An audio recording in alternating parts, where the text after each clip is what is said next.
Welcome to Life Lessons from the Srimad Bhagavatam. It's been a little while since we were last together. Great to be back. Great to be exploring the Bhagavatam together once again. I'm going to begin by just chanting some verses of invocation.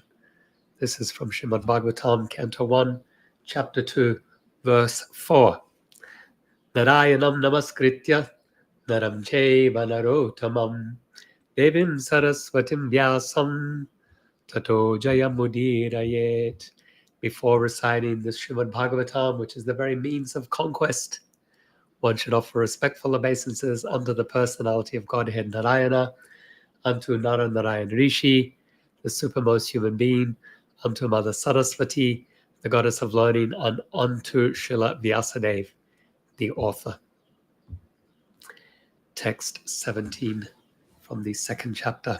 Shrinvatam svakata Krishna punyashravana kirtana hridyantasto hyabadrani vidunoti suhritsatam.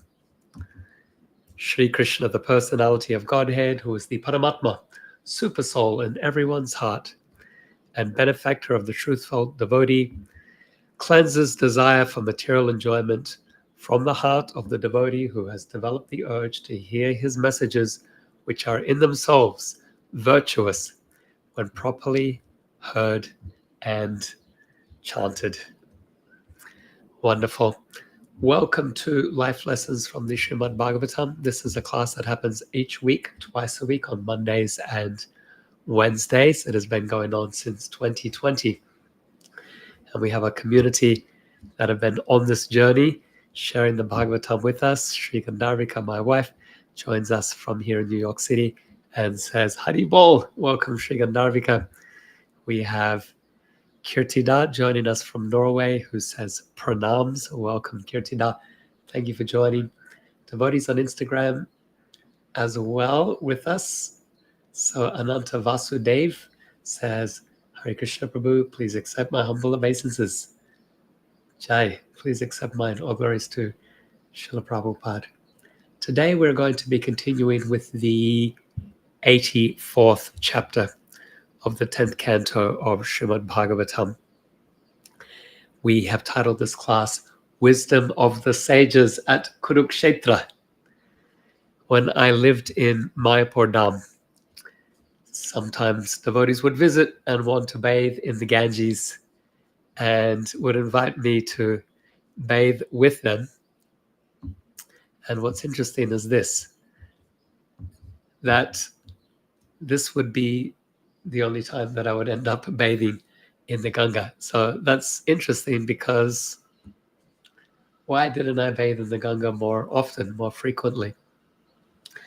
And the idea is that we become familiar and forget to give due respect to a thing when it is so easily accessible or available to us. So you might be or you might not be familiar with this phenomenon, maybe in relation to chanting or association with Vaishnavas or discussion on Bhagavad Gita.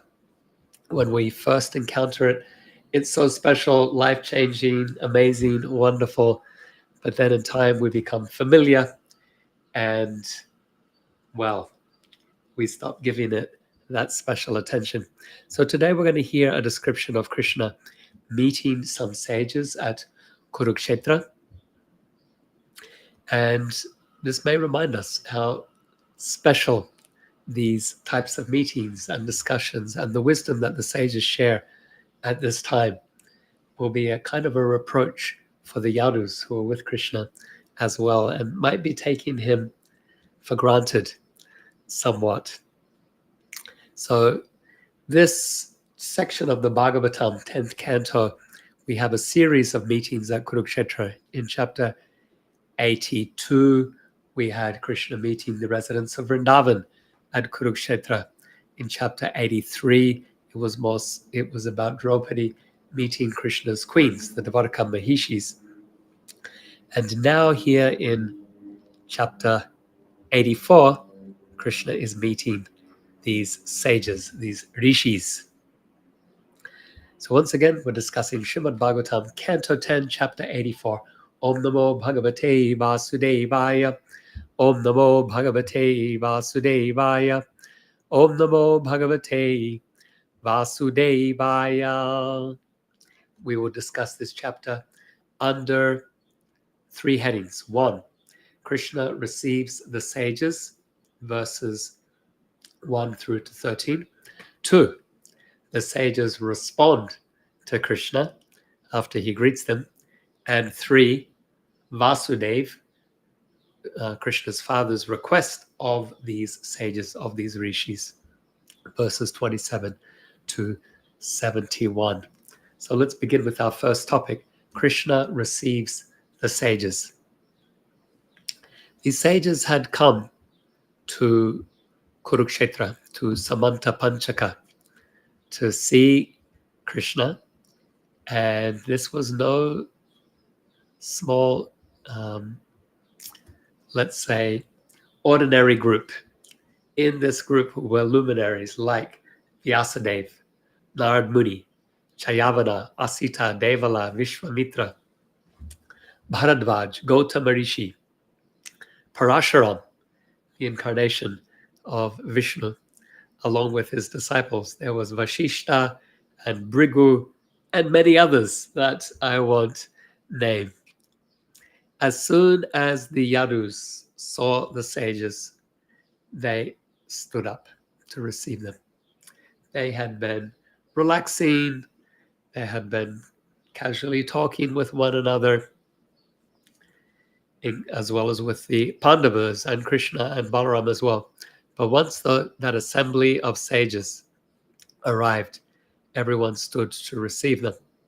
They offered them worship. They inquired of their well-being. They offered them argya and madhuparka and archmaniya. These are items that are used even today in deity worship, but they relate to Vedic hospitality. And Krishna spoke to these sages. And we're just told by Sukadeva Goswami what Krishna said. Others may have said things, but what's most significant is what Krishna said, because he's the Supreme Personality of Godhead. He told the sages, now our lives are successful because we have seen you. The audience or the darshan of great sages, such as yourselves, masters of yoga, is difficult to obtain, even for demigods. And then Krishna describes 3 processes of purification. He says you can bathe in the water in a place of pilgrimage, like the Ganges River in Sridham Mayapur. You can see the deity in the temple. And Krishna says these will purify you after a long time. He says, but when you see the sadhu, when you see the Vaishnava, when you see the devotee, you are purified immediately. It has immediate effect. And so this is something that's special about the darshan of the sadhu, of the Vaishnava.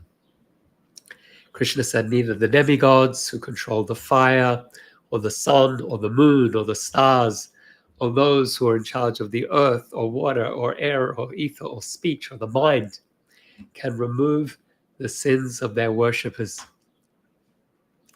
But sadhus just by their very presence destroy one's sin when they are respectfully served, even within a few moments. Muhurta sevaya. Even a moment's seva, muhurta seva, Krishna mentions. A moment's service towards a sadhu, it can immediately purify one of sinful reactions. It is so powerful. What then to speak of serving the sadhu and learning from the sadhu, receiving transcendental wisdom? Krishna said if one identifies as the material body that is composed of the different material elements, and one identifies with the land of one's birth and one's family members as worshipable, or one who sees a place of pilgrimage merely as water or earth, but never identifies oneself with those who are actually serving in that place, who are wise in spiritual understanding. He says that's a wasted opportunity in human life. He says the real wise person is one who serves sadhus. So we can pause here and briefly reflect on what we have learned. We have learned about the importance of association with sadhus. In his Welcome to the Sages, Krishna demonstrates that you and I should be seeking out sadhu sangha. You and I should be seeking out sadhu seva. The presence of great devotees, it is rare, it is precious, and whenever we have the opportunity of such association, it is a great opportunity. Now, you and I, we live in a society of Vaishnavas, of sadhus, and so we can take the association of devotees for granted, and that is unfortunate. And so we can take Krishna's words as a reminder. Don't take this for granted. Don't miss the opportunity of associating with and serving Vaishnavas. Just because you have that opportunity, and here Krishna says it's very rare. We have the fortune, by Prabhupada's mercy, to be in a society of Vaishnavas. Don't take it for granted, like me, who lived by the Ganges River but never went for the Ganges bath, only when visitors came to remind me of my good fortune. Let's go to our second topic. The sages respond to Krishna. Okay, so how are the rishis going to reply now? We're told in verses 14 through to 26. The great sages said, "The power of illusion has confused even us. We are learned sages. We constantly study the Veda, but we see something wonderful here, and that is you, Krishna. You are approaching us and worshiping us and glorifying us. Although you are the Supreme Personality of Godhead, you are performing activities like a human king. But we know, even though we're bewildered, we know this is a disguise. We know that it is you who create and maintain and dissolve the universes without getting caught up in it. We know that it is you who come as the avatars to protect your devotees and punish the wicked, to uphold the eternal teachings of Dharma. We know that it is you who are the source of all Vedic knowledge. The Vedas are indeed your heart, and they help us to understand that which is seen, that which is unseen, and that which is beyond our capacity to see or not see." And he says that the sages, they give us some nice instruction here. They say that the Veda is studied through discipline, through the actual study, the reading of the text, but also through the application in practice. So this is nice. We don't just study the Veda by reading the text, but we also study by discipline, having virtuous character, and by application, by engaging in seva, in service. Then they say to Krishna, "You honor us sages because we help others understand the Veda. And that's why you honor the sages. But today we have seen your feet. We know it is you who are the source of the holy Ganges that wash away sins.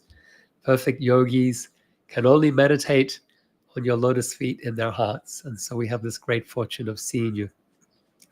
But those who serve you with devotion, they are able to overcome all obstacles to reach you."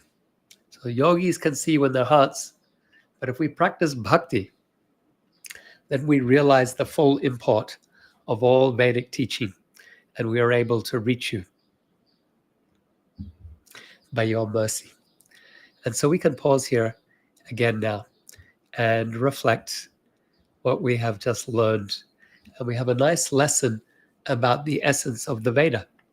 The sages are showing us how Krishna's activities are beyond our ability to comprehend. Even they, wise sages, are awed by his actions.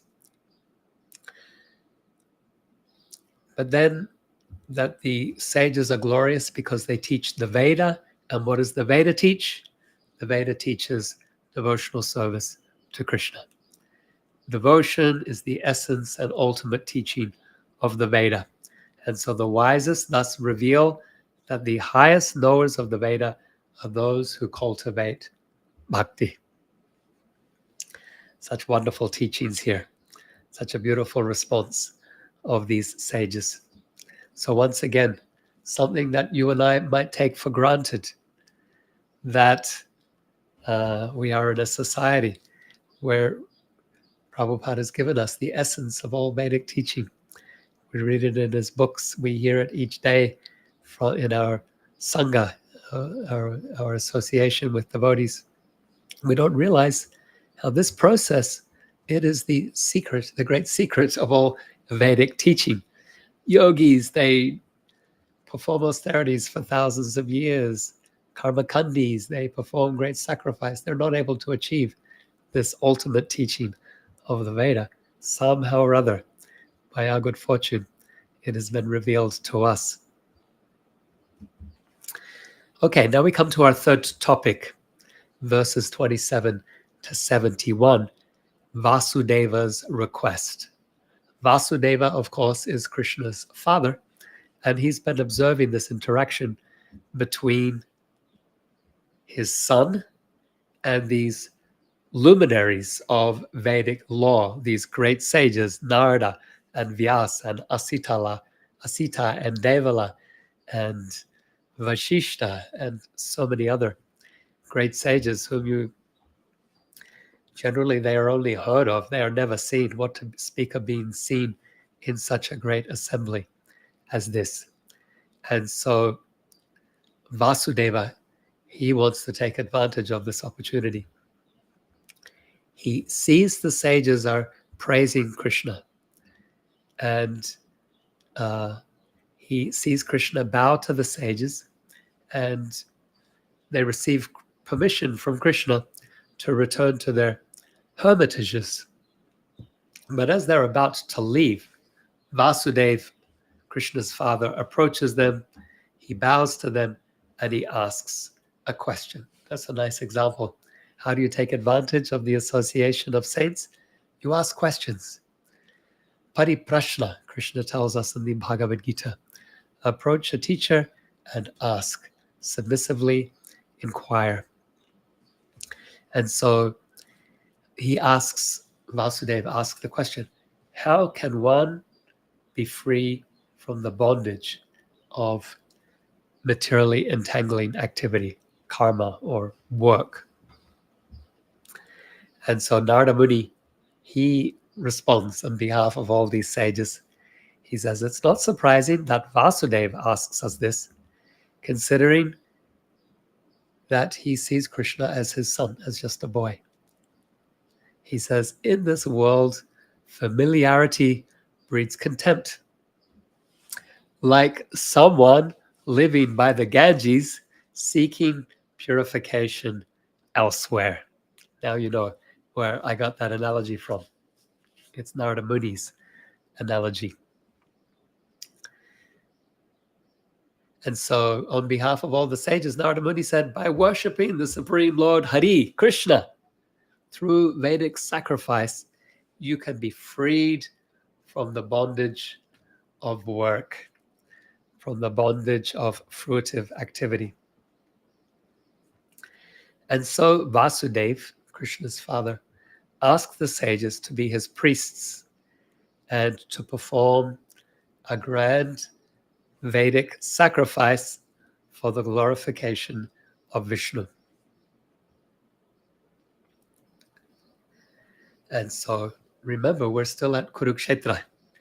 where the Yadus and Vrishnis and others have gone during the time of the solar eclipse. So they construct a great pavilion for the performance of the sacrifice. Kings and queens who are assembled there, they dress in their finest clothes and garlands. There are instruments played, dancers perform, singers sing, and the priests, they initiated this sacrifice for Vasudeva and his 18 of his wives. I think he had 28 wives, but here 18 wives are accompanying him in this sacrifice. He shone like a moon surrounded by stars. The priests were also nicely dressed in silk, and they looked very radiant.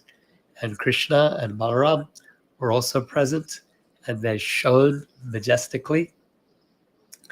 And so Vasudeva, with these sages, performed many sacrifices, worshipping Krishna with proper ritual, offering oblations into a sacred fire, saying Swaha.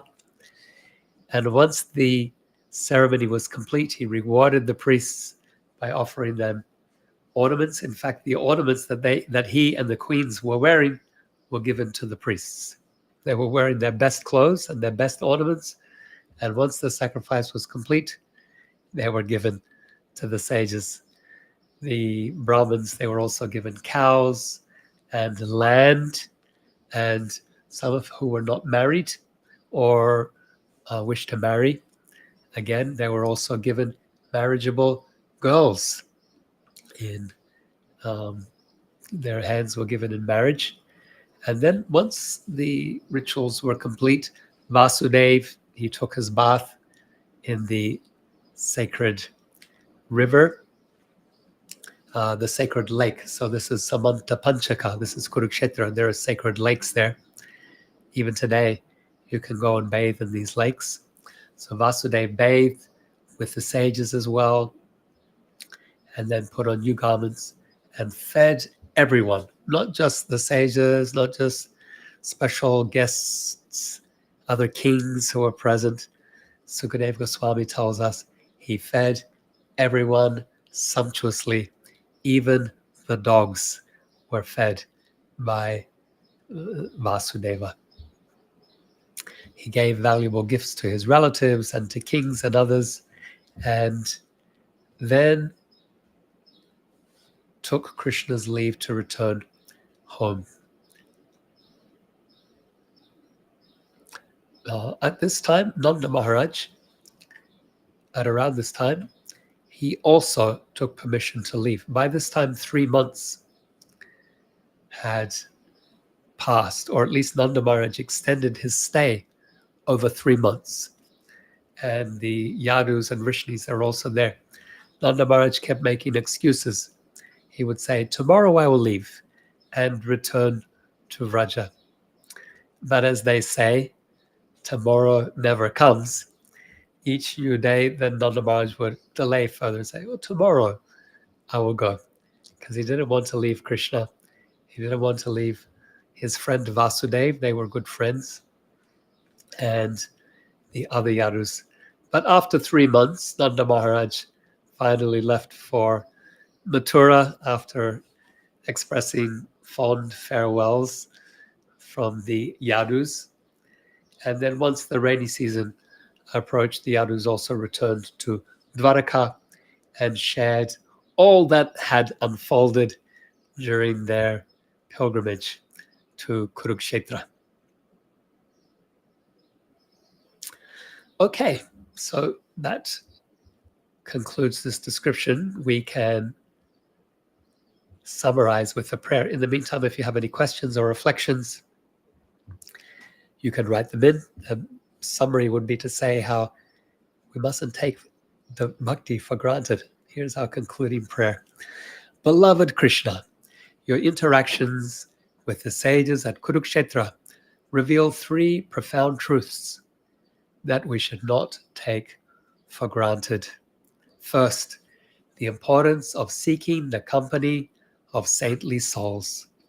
Just a moment in the presence of saints purifies and transforms our hearts, awakening pure devotion for you, unlike the gradual purification that transpires through worship of holy places or deities. Second, the sages in their wisdom glorified you as the heart of the Vedas. They teach us that the Vedas are not just words, but a discipline, a path of study and practice. Through their guidance, we discover that the ultimate teaching of the Vedas is to serve you with unwavering devotion. Third, Vasudeva's sacrifice further illuminates that the highest offering is for your glorification and pleasure.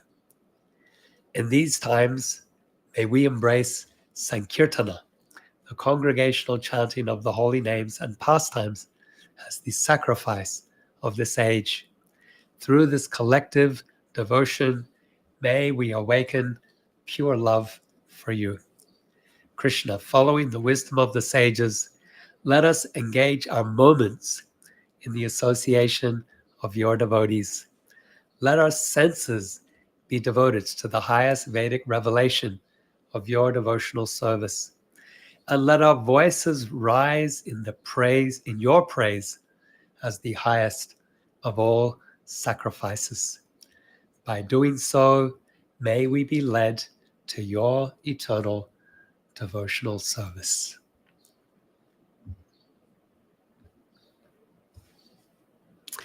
Okay, let me honor some of you who joined me as I was speaking.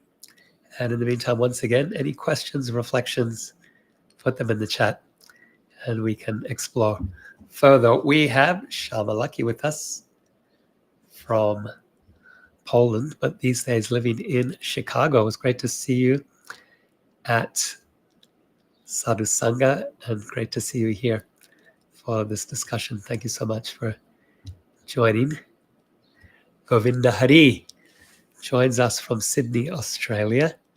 Govinda Hari says, all glories to Srila Prabhupada. Jai Govinda. Great to have you with us. And I'll be coming to Sydney in July. Hoping to see you then. Let's see, my Bengali is not that good, so I won't be able to read the name here. We have a friend joining us from Bengal with a comment. Hare Krishna, Hare Rama. Thank you for joining us, Bengali friend. We are grateful for your presence.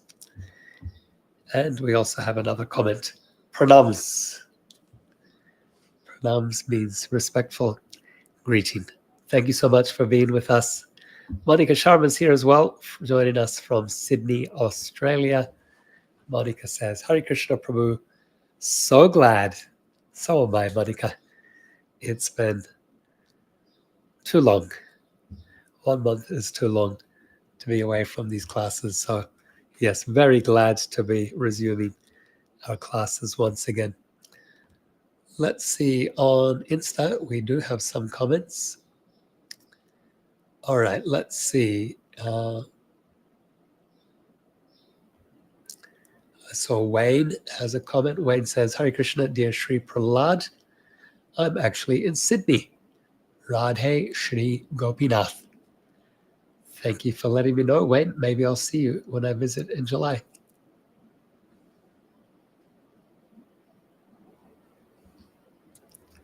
So Wayne's saying there's a few glitches with the class. Sorry about that. Radha Rasastali. Okay, Rasastali's here. Says, Hare Krishna, Prabhu, and all assembled devotees. Thank you. Thank you for joining us. And then Rasastali also said, so happy to join by chance. Miss classes so much. Yeah, thank you. I'm so glad you were able to join in after we've been offline for quite some time. I was traveling in the UK and in Cyprus, and then in Dallas for Sadhu Sangha. So yeah, good to be back. Let's see who else. Okay, Kirtidas says, reflecting over receive to give. Receiving is also serving when received properly. Absolutely. Yeah, that's a very nice insight. So Kirtida is meditating on how when we receive respectfully, that is also a gift to the person who offers. That's a very important insight. Sometimes we might be reluctant to receive something from someone because we don't want to put them out, or we don't want to somehow take advantage of them or be obliged to them. But to receive a gift is also an expression of love and a type of service and a way of honoring someone. And some of us may be uncomfortable receiving gifts. And so that might be our challenge as well, to learn how to both give and to receive as well. There's a story in Prabhupada's Leela, Prabhupada's pastimes, that the king of Bharatpur wanted to give Keshigat to Prabhupada. So Keshigat is a place in Vrindavan, and there is a palace on the side of the Yamuna River. It's very iconic. So many photos of Vrindavan. They take that shot from the Yamuna River looking up at Keshigat, a very beautiful ghat. And these days a bit run down, but the principle is it is a very beautiful palace. It was owned by the king of Bharatpur, who wished to give it to Prabhupada. And so there's a story told by Hayagriva in the Hare Krishna explosion, which I have on my shelf behind me. And it involves that prior to giving the gift of Keshigat, the king of Bharatpur sent a silver swing to the place where Prabhupada was staying in Vrindavan as like an appetizer type gift, a pre-gift gift. It was a very, very expensive silver swing, a large silver swing. And when it arrived, Prabhupada wasn't there. There was just one devotee, and he didn't want to sign that he received the gift on Prabhupada's behalf. He was like, well, no, I don't know anything about this. Where is it from? Who is it from? What is it? And so he didn't want to sign the document to take custody of that very, very expensive gift, because he didn't know anything about it and he just didn't want to be held responsible for something. And so the swing was basically returned to the king, who took offense, thought Prabhupada had refused his gift. He's a king, a kshatriya, very sensitive ego or pride, particularly at that time. Shortly after the India had gained independence, the kings lost all of their lands, all of their power and authority. And so very sensitive to any insult, and he took this as an insult. So when Prabhupada heard that the king was offended, and they tried to go around there to apologize to the king, they weren't allowed in. Prabhupada sent some devotees to apologize to the king, and the king left actually. He'd gone somewhere else, and the gift of Keshigat never happened. So yes, giving gifts and receiving gifts are both expressions of love. And these are two exchanges that Rupa Goswami says we should cultivate in loving relationships with devotees. Thank you for that reflection, Kirtida. Our friend joining us from Ukraine says, Hare Krishna. Thank you. Thank you for your presence and for reminding us of our God brothers and God sisters in Ukraine who are under very, very difficult circumstances. A few days ago, I saw news also that Ukrainian devotees had a festival that was celebrating together, and then military vehicles showed up and took some of the devotee men away to put them on the front line to fight that war. So very, very difficult situation for these devotees, and we ask everyone to pray on behalf of these Ukrainian devotees, not just in Ukraine, but everywhere, because they're dispersed across the globe. Shabalaki says, we are lucky to hear your explanation. Thank you. I have a question. Is it better to drop material life and engage 100% in temple life, or follow advanced sadhus, or practice business with and do some service in the temple? Thank you for the question. And there is no one answer, Shamalaki. It depends on the individual and the service that we can sustain.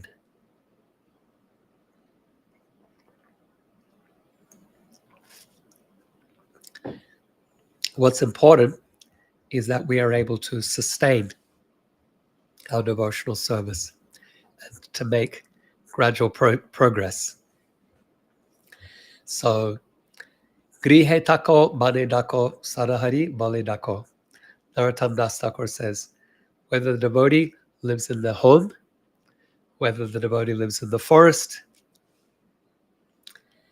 Grihe tako, bane dako, sadahari bale dako. They're always chanting. They're always serving Krishna, remembering Krishna. And that devotee's association is what I desire. There's another verse which says, Jai Krishna Tattva Beta Se Guru Hai. Kiba Vipra Kiba Nyasi Sudra Kerin Nyai. Se Krishna Tattva Beta Se Guru Hai. Whether one is a Brahmana, whether one is a sannyasi, whether one is working as a Sudra or any other position, if somebody knows the science of Krishna, if someone knows about Krishna, that person is Guru. So, yeah, there's no right or wrong answer here, Shamalaki. It really depends on the individual and what's best for them, what you and I can sustain and make steady, meaningful progress in devotional life. At the beginning of the Bhagavad Gita, Arjuna says that he wants to leave the battlefield and live as a sadhu, live as a renunciant. And Krishna doesn't allow him. Krishna preaches to him. He says, that's not right for you, Arjuna, because you are a kshatriya. It might be right for someone else. It might be right for a sannyasi. It might be right for a brahmana or a brahmachari who's living for a short period of time in the ashram of the guru to receive training before going into life.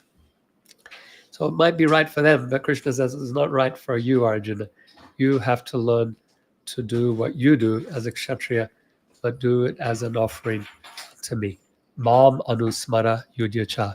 You fight the war, but you do so remembering me. So temple life, generally, it's important to have that experience and to receive that training for some period in one's life. Can be very helpful. That's the traditional Vedic way. But then at some point, the brahmachari traditionally will graduate and they will enter into family life as well. And that's natural. And we see that 99% of people who live in temples, generally, eventually, they end up entering into the world as well. And that's perfectly fine. So either way, whatever is best for one's spiritual practice as a sustainable practice, that is what's best. Thanks for the question. Kirtina says, grateful. Thank you. I'm grateful to be in your association and to be discussing Srimad Bhagavatam again. I look forward to meeting you all on Wednesday. Grantaraj Srimad Bhagavatam ki jai, Srila Prabhupada ki jai, Samaveta Bhakta Vrinda ki jai, Nitai Gaur Premanandi. May you deepen your taste for hearing and chanting, hearing Srimad Bhagavatam, chanting Krishna's name with attention. May you deepen your appreciation of Sri Vigraha, not take the deity, the temple, for example. May you deepen your appreciation for the Dham.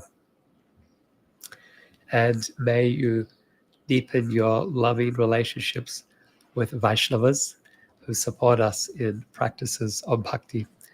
And through these practices, may your heart soften such that you are moved to share the treasures of bhakti with others.